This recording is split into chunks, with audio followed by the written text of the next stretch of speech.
Hey there, friends and enemies. Joper here again, and today I needed to talk about that Final Fantasy 16 demo. It was absolutely amazing, in my opinion, and it might be one of the most important demos we've gotten in recent video game history.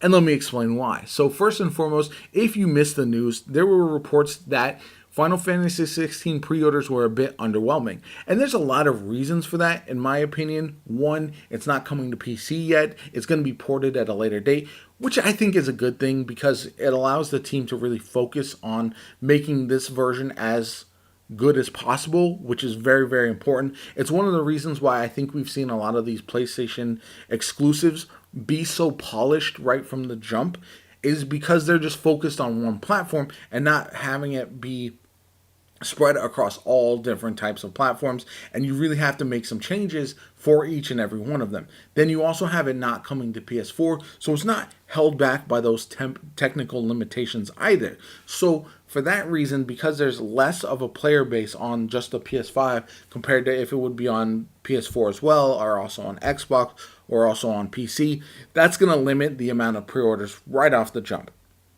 That being said, this is going to be one of the flagship games that you can look for on the PS5 and be like, okay, this is going to show off the technical capabilities of the PS5. It's going to allow it to be a much better game, a much more polished game right off the rip. So I think sticking just to PS5 is probably a good thing, but it's probably one of the reasons, especially after the recent difficulties people had in obtaining PS5s, as to why the pre-orders might be a little bit underwhelming. The other reason is the marketing has been good for this game, but after Final Fantasy 15, there's going to be a bit more hesitation than we might otherwise see with the mainline Final Fantasy games, right? The character is somewhat similar to Noctis in that it's a kind of a darker, brooding protagonist, and so understandably people might be put off right from the jump. Although if you're paying attention, if you've been watching, the character definitely feels much different from Noctis,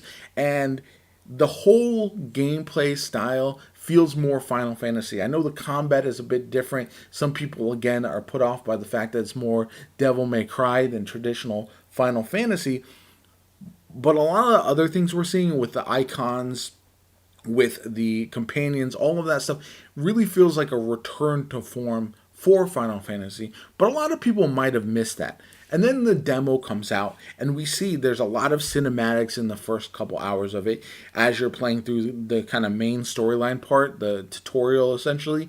And it blows me away. The story looks very, very good. There's a lot of heavy, impactful story beats. The music is phenomenal. It's got hints in the battle themes to past Final Fantasies, but they've been updated. So all of that is very, very good there. But then you get past the initial part of the demo to the iconic challenge, and that's where you really start to see how much fun the combat could be. You start off with the Phoenix dash, essentially, where you can kind of move around the battlefield freely. I loved that initially when I was playing at first, but then you combine that with the abilities from the icons Garuda and Titan as well, and it kind of combines to this fun playstyle where you really mix and match some of your abilities, and you can even get new abilities as you're playing through the action part of the demo.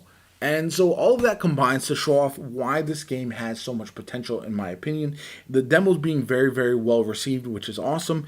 We've got everything from really high-end cinematics, a gripping story that I think is going to suck a lot of people in, and that's really what this was. This was a initial episode of a TV series that gets you hooked, ends on a cliffhanger, leaves you wanting more. That's what the story part of the demo was. It wants you to get connected to Torgal, your puppy companion. It wants you connected to the main character, the loss, the drama, the intrigue, and all of that. It wants you really engaged with that before it pushes you and says, hey, now you can go unleash all of your abilities. It also lets you do an icon battle right in the beginning, which I think is important to kind of show off the scale of that and how massive those fights are actually going to be.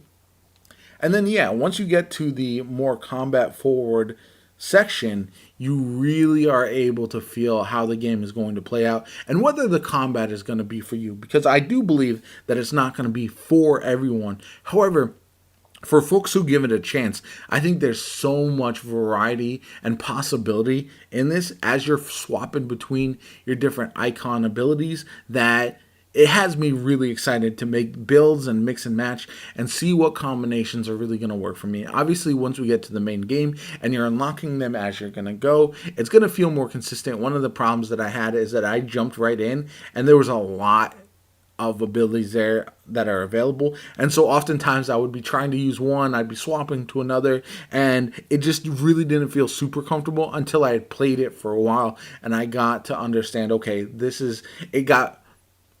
I got to memorize exactly how I wanted to approach combat, and there's like counterattacks that you can use, and again, just a lot of variety that I am excited to check out once the full game does drop, and I'm able to continue the storyline in a straight path, and really, as I unlock every new ability, I'm able to test it out, see if it's one that I really enjoy, and then go from there.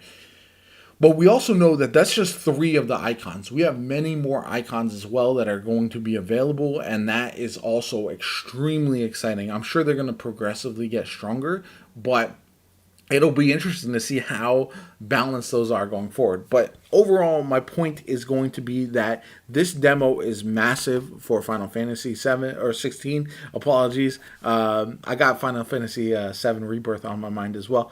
But this game is going to probably do much better than it would have done without the demo. And that's important because this is a game that I want them to stick with. I want expansions. I want additional content. Free, paid content, doesn't matter. I want additional content for this game. And I want it to be very, very popular when it comes out. So a lot of people are excited and I can talk to all my friends about it and be like, hey, did you play this? What do you think about the story? What do you think about the combat? All that kind of good stuff.